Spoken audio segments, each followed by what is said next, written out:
Vision 2025, a prosperous country. Government launches economic development program. Ratification of the 20th Amendment to the Constitution postponed in the northern and western provinces.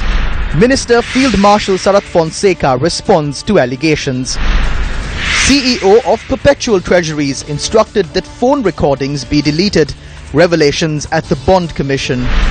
Drought continues in spite of scattered showers. Over 2 million people affected. Hello there, very good evening and welcome to your Primetime News Bulletin. I'm Shane Silva. And I'm Dasni Athada. Let's start off with a look at tonight's top stories.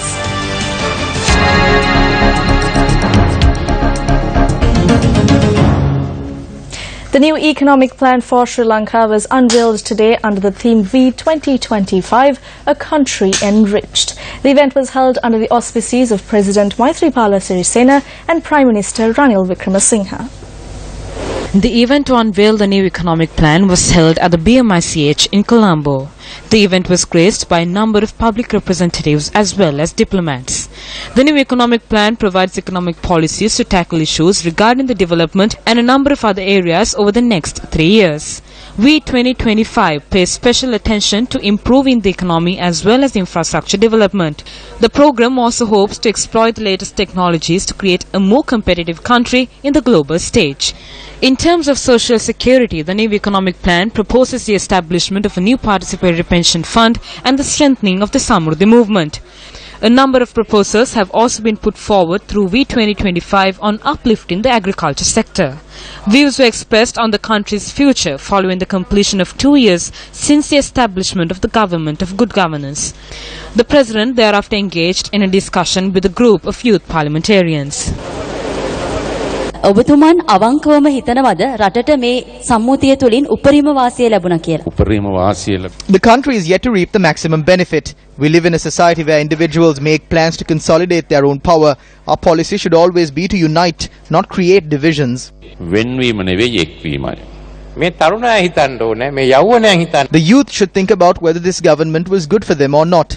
If you benefited, then support us in the future actions. සහයෝගය දෙන්න. අල්ලසින් දූෂණයෙන් අවම සමාජයක් නිර්මාණය කරන්න මොනවද ඔබතුමා ළඟ තියෙන සැලසුම් මේ වෙන? අපි නීතිය We strengthened the laws. We strengthened institutions which are capable of cracking down on fraud and corruption. Politicians are now afraid of engaging in corrupt activities. If they commit some wrongful act, they are afraid of what they will have to face. බයක්. On to another story that made the headlines tonight. Now, the vote on the 20th Amendment to the Constitution was postponed today at both the Western and Northern Provincial Councils. This is incidentally the second occasion on which the vote was postponed at the Western Provincial Council. Chief Minister Isuradeva Priya spoke on the proposed 20th Amendment to the Constitution during the beginning of the Western Provincial Council session today. This amendment is one which curtails the power of the Chief Minister, Governor as well as the Executive President. We have been informed that amendments will be submitted to this proposal, amendments which we can agree on. Therefore, I ask the Council to grant time till next Monday to discuss this proposal.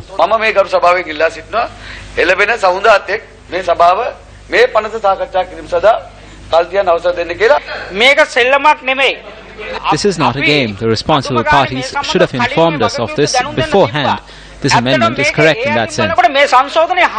A vote was held to reach an agreement on delaying the debate on the 20th Amendment to the Constitution, which was scheduled to be held today. The proposal to delay the debate passed with a majority of 72 votes. Thereby, the debate has been scheduled for the 11th of this month. The Governor of the Western Province is granted time until the 12th of this month to reach a decision on the proposed constitutional amendment. We know that there are 5 petitions filed at the Supreme Court against the 20th Amendment. According to information, the cases are to be heard on the 6th of this month. Once these cases are taken up, we should consider the judgments when we debate this on the 11th.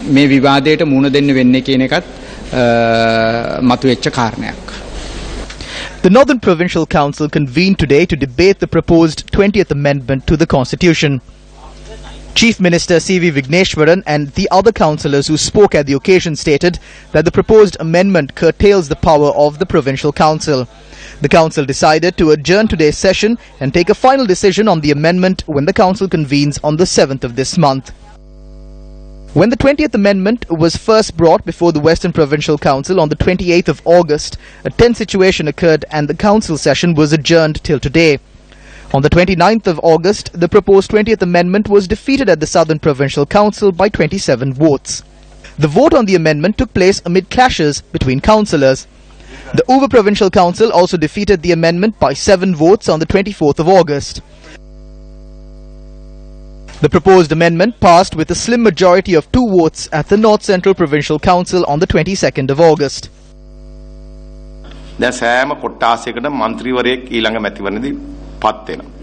Each division will get its own representative through the next election. A new election system has also been created for the parliamentary poll, which is devoid of preferential votes. The preferential voting system will only affect the provincial council poll. The people ask why. There are some practical issues, and also there is a demand by the people to integrate this voting system into the poll. The 20th Amendment was brought in to bring about these changes. However, there seems to be some minor issues regarding the proposals that were presented. We are looking into it.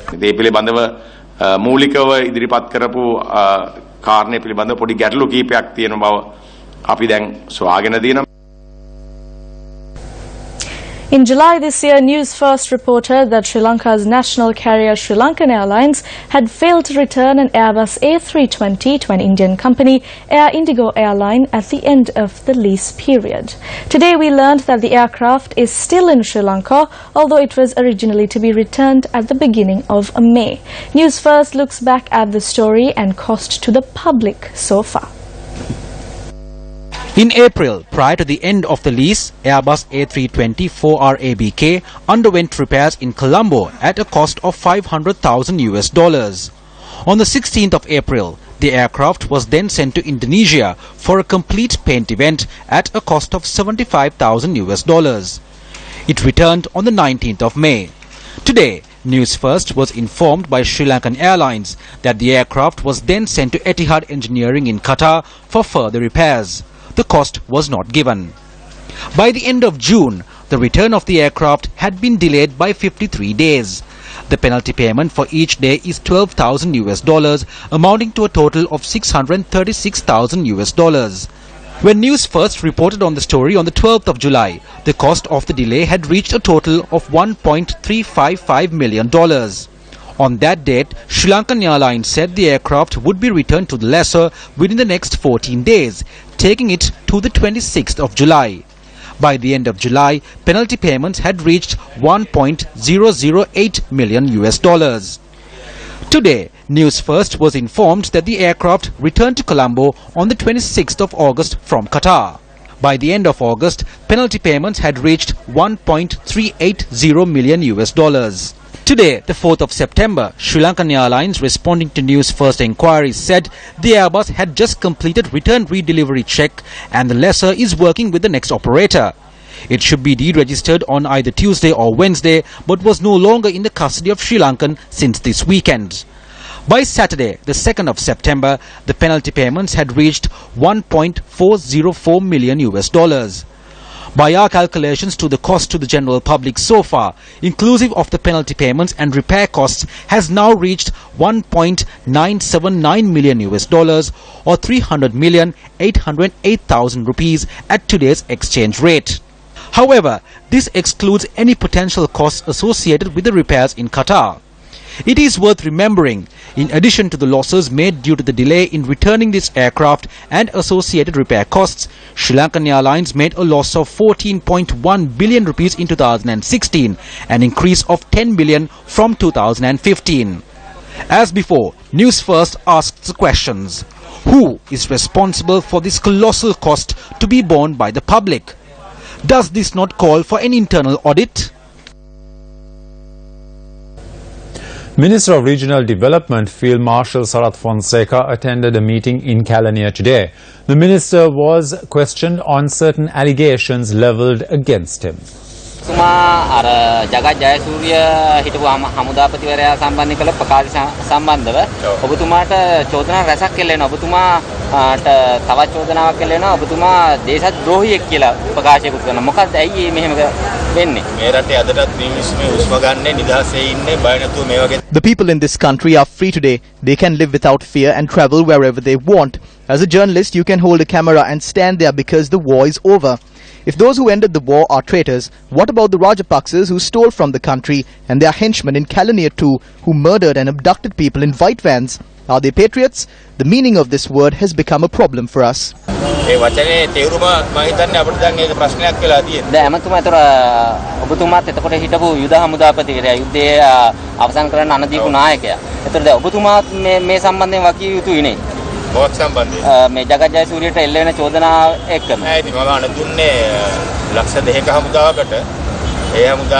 I commanded a 200,000 strong army. Jagat Jayasuriya was just one member of that army.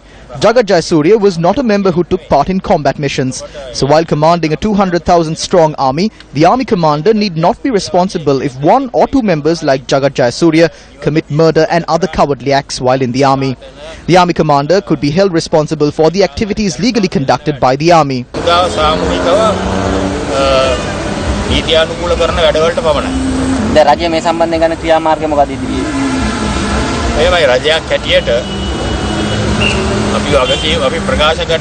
When a statement is made on behalf of the government, it must be stated with responsibility. Public representatives are present as the leaders of the general public. Those who murdered Manam Peri were sent to the gallows. Those who murdered the students in Minipitiya were sent to jail. There were even majors and captains among them. The head of state at the time was on the side of the general public. He punished the wrongdoers. If justice is not served just because a person wears a uniform or calls himself a war hero, that's not what the general public hopes for.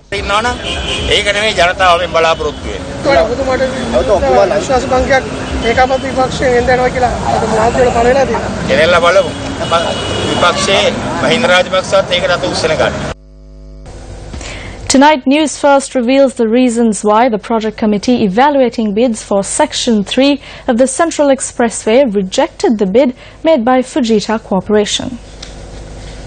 According to the requirements of the bid, 8 key points of expertise needs to be demonstrated. Fujita Corporation has proved only 3 items. Fujita Corporation did not supply the accounts for the period 2015-16. The company has submitted financial reports for the year 2013-14 and 2014-15, but those accounts were not authorized by auditors. The bidding document requires experience of one project for the value of $600 million within the last 5 years.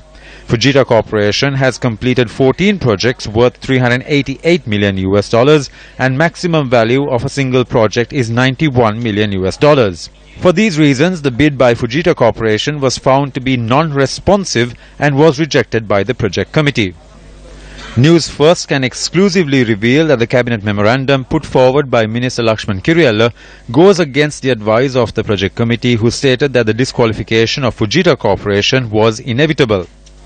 The project committee report states that the lessening of the requirements in terms of expertise and experience after the bid is made to accommodate any bidder will affect the transparency and the consistency of the evaluation and the selection procedure and will inevitably attract criticism. The recommendation of Minister Lakshman Kiriella to award the project to Taisei Corporation and to ask Taisei Corporation to enter into a consortium with the disqualified bidder Fujita Corporation is a violation of national tender procurement guidelines. Minister Lakshman Kiriella's claims that Fujita Corporation has been accommodated because of the recommendation received by the government of Japan appeals to have no basis. In fact, the recommendation for Fujita Corporation was received by an advisor to the government of Japan, and the recommendation did not carry any indication that it enjoyed the support of the Japanese government. Sources reveal that Fujita Corporation's entry to participate in this tender was facilitated by a member of the family of a very senior UNP cabinet minister who came into parliament via the national list. News First has been unable to find any similar instance in a legal tender process of a winning bidder being asked to implement a project with a disqualified bidder. This is in direct violation of the national procurement guidelines. Over to you, Mr. President. 2 employees from Perpetual Treasuries Limited are now considered as whistleblowers in the investigations being carried out by the Presidential Commission of Inquiry into the bond issue. Zulfiq Fazan reports on Bondgate. Nuan Salgado, the chief dealer at Perpetual Treasuries Limited, testified before the commission that the CEO of PTL, Kasun Palisena, instructed him on several occasions to identify any phone conversation recorded in the system that is harmful to PTL and Palisena, and thereafter delete those conversations. Salgado had passed on the instructions to the senior IT executive of PTL, Sachit Devatantri, who had done the needful. The first instance was after the central bank issued notice on PTL on restricting its trading activities in November 2016. Another was in March 2017 when the commission requested call recordings for specific dates for the investigation. A similar act was committed in July 2017 while the Presidential Commission was investigating the bond issue. In relation to the auctions dated the 29th and 31st of March 2016, Salgado revealed around 5 to 10 calls were deleted from the system. PTL secured a total of 40 billion rupees worth of treasury bonds at those auctions. After a series of call recordings were deleted from the system on the 5th of July 2015, a decision was taken with Kasun Palisena to quote-unquote crash the desktop computer provided by Metropolitan Communications Private Limited.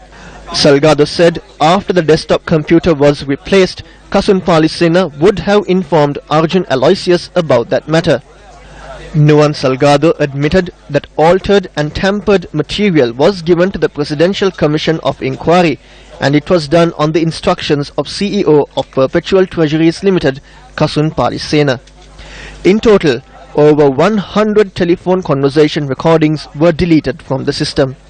The start for Perpetual Treasuries to earn phenomenal profits took place when it made large bids at the 27th February 2015 auction. Despite Nuan Salgado being the chief dealer, a majority of the deals were handled by Kasun Palisena. The witness said Arjun Aloysius was informed by Kasun Palisena on the deals, as Arjun Aloysius makes inquiries into the daily business activities at PTL. In addition, Kasun Palisena carried out most of the secondary market transactions with the Employees Provident Fund. A large volume of the profits were from the government securities sales to the Employees Provident Fund by PTL. As the actions of Nuan Salgado were an attempt to mislead the commission, he apologized for doing so and highlighted he was only carrying out the instructions he received from above. Sachit Devatantri also apologized for giving false evidence to the commission. Nuan Salgado is now considered as a whistleblower, as his evidence relates to the wrongdoing and criminal conduct of Perpetual Treasuries Limited, Kasun Palisena and Arjun Aloysius. Salgado was informed under the Assistance to the Protection of Victims of Crime and Witnesses Act, he is entitled to seek assistance where the law will protect him, his family and his property. Additional Solicitor General Yasantha Kodagoda highlighted if Perpetual Treasuries Limited or anyone acting on their behalf threaten, harass and change the nature of employment of this witness, he would be arrested without warrant, remanded, and bail can only be given for such an offence by the Court of Appeal. The attorney appearing on behalf of Perpetual Treasuries Limited, President's Counsel Nihal Fernando, informed the Commission today that as his client, PTL, has kept certain information away from him, the decision on whether to appear on behalf of Perpetual Treasuries Limited any further would be made before the Commission on Wednesday. From the Presidential Commission of Inquiry, I'm Zulfiq Farzan for News First. Senior banker Rusri Palathenakon, appearing on the Newsline program this morning, stated that Prime Minister, as the subject minister in charge of the central bank, should provide a proper explanation on the bond scam. The President says, you are my commissioners, you have to investigate and report back on point J, whether there has been misuse or abuse of power, influence, interference, fraud. Can we just stop at power, influence and interference? The Prime Minister has to make an explanation of his own for two reasons. Yeah. One, he was the minister in charge of the central bank when this happened, and even to date. Yeah. So his actions as the minister, to what extent it has influenced this action and the subsequent things that happened, is a matter that warrants an explanation by the whole country. And besides that, his statement that he made to the Parliament on the 17th of March. Yes, indeed. The first statement that he made, the public statement on this scam to the Parliament.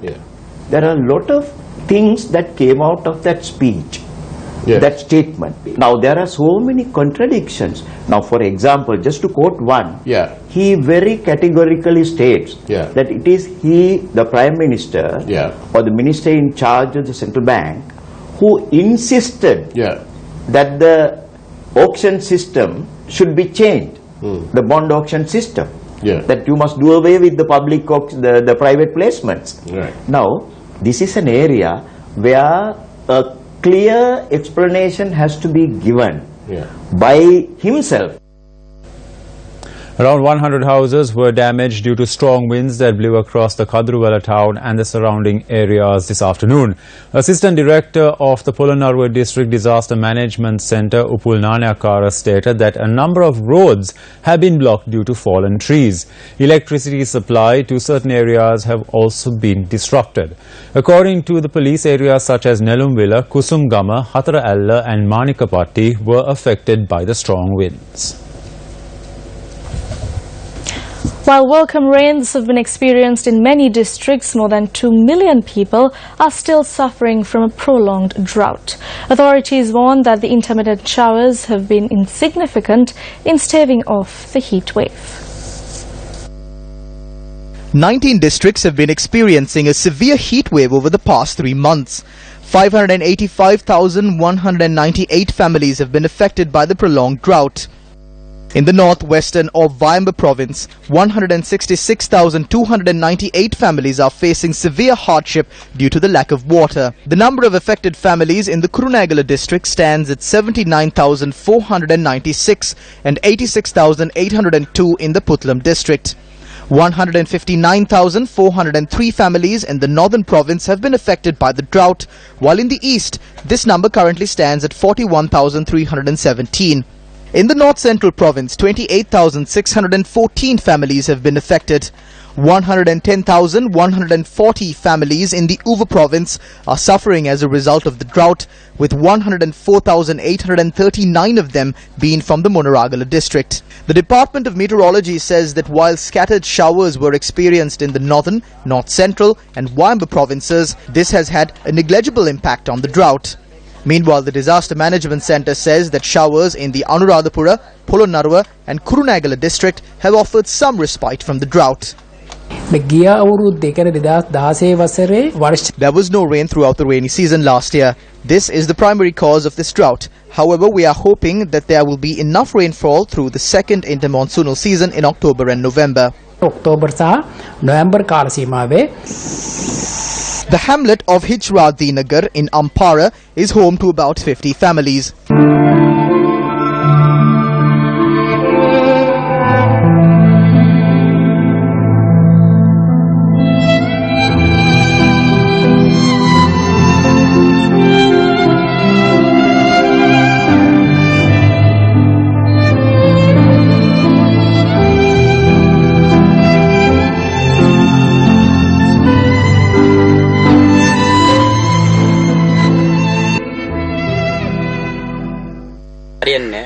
බොණ්ඩත් නෙවෙයි කරි බත් උයනත් නෙවෙයි ඒ ලුණුවක් තියෙන්නේ අතලකින් ලුණුවක් තියෙන්නේ අඩි 35 තමයි ලින්ද තියෙනවා 35ට මේ කාලයට වතුරනේ ඒක වතුර ගන්නවා නම් අඩි 150ට හරවන්න ඕනේ.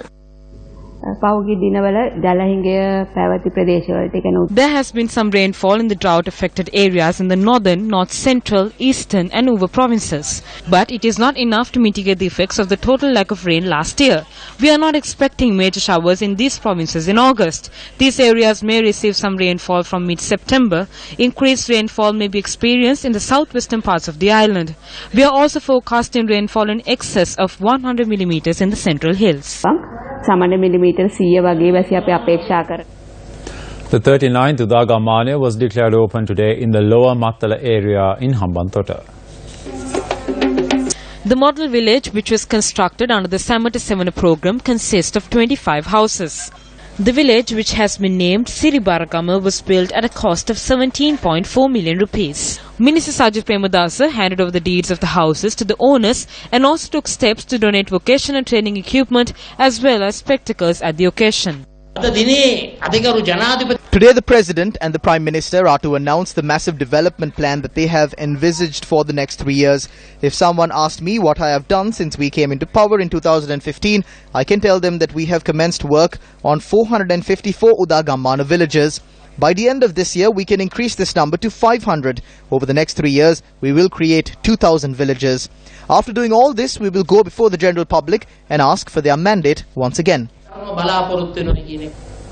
With mounting pressure against chairman of Sri Lanka Cricket Thilanga Sumathipala to resign from his post, the Ceylon Today reports that Sumathipala has accepted his connection to a betting company. According to the case report of the defamation case filed by Thilanga Sumathipala against Arjuna Ranatunga, cross-examination of Sumathipala had revealed his connections to the gaming industry. The Ceylon Today, quoting page 14 of the court report, notes that Sumathipala had accepted the fact that Sporting Star is a bookmaking business and he and his family are associated with it. The newspaper also reports that Sumathipala and his family members are also the owners of a leading media and publication company as well as a sports gear company. Ceylon Today notes that all three are in direct violation of Sri Lanka's sports law, which clearly states that a person who is associated with the gaming industry, media company or sports goods selling company is not eligible to hold a post in a national sports association. This is not the first time that Thilanga Sumathipala has come under fire for his connections to the gaming industry. In 2005, during his previous tenure as Sri Lanka cricket chairman, the ICC ethics officer Oliver Stockin conducted an inquiry into Sumathipala's business dealings and alleged connections to the gaming industry. The continue the family business is gambling, and it's so unfortunate. The one club match was fixed, and by doing that, a lot of complaints were there. They said that they are going to do an investigation. For last 8 months, they can't get a report done because Sumathipala wanted to protect his colleagues. So if these things are happening in club level, it can go into the international level as well. Ultimately, the ICC can condemn us. That is why I have been repeatedly saying, get rid of unwanted people. Otherwise, this game will go to the lowest level and we will suffer.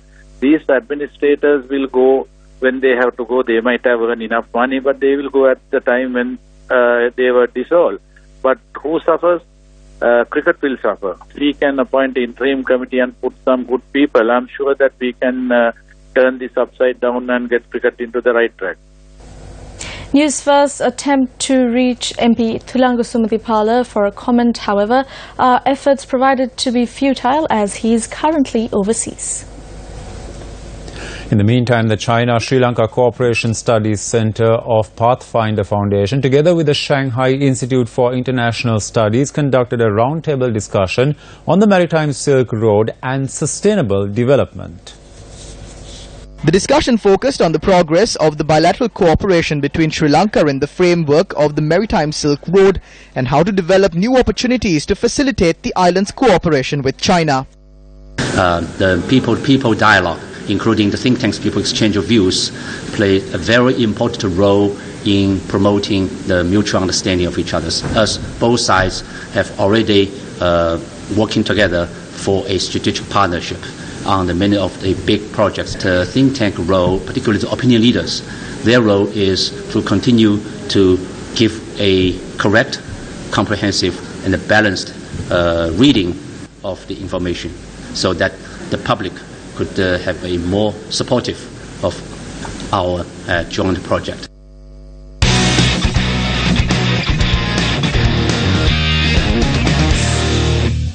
Sri Lanka Cricket has announced a 15-man squad for the one-off T20 match to be played against India on the 9th of this month. Upul Tharanga will captain the team. Incidentally, Test captain Dinesh Chandimal has been excluded from the squad. Angelo Matthews, Niroshan Dikwella, Dilshan Munavira, Dasun Shanaka, Milinda Siriwardana and Wanindu Hasaranga have been named in the squad. The squad also includes Akila Dhananjaya, Jeffrey Vandase, Isru Udana, Sikuge Prasanna, Tisara Pereira, Lasit Malinga, Suranga Lakmal and Vikum Sanja. SLC has also named a provisional 25-man squad for the upcoming Test series against Pakistan. Sri Lanka's ODI and T20 skipper Upul Tharanga has not been included in this squad. According to a statement issued by SLC, this decision had been made after Tharanga informed the board that he would be refraining from Test cricket for 6 months in order to focus on ODI and T20 cricket. Face the Nation is up next, and tonight we debate the plight of Sri Lankan migrant workers who have suffered and continue to suffer numerous hardships at the hands of their employers in the Gulf. With Dr. Bilesha Veeraratna from the Institute of Policy Studies, Swami Rupa Singha from the ILO and Mangalaratna Randhania from the Foreign Employment Bureau. And that's a wrap of Primetime News for tonight. For the News First team, I'm Dasnia Thaver. And I'm Shane Silva. Take care and good night.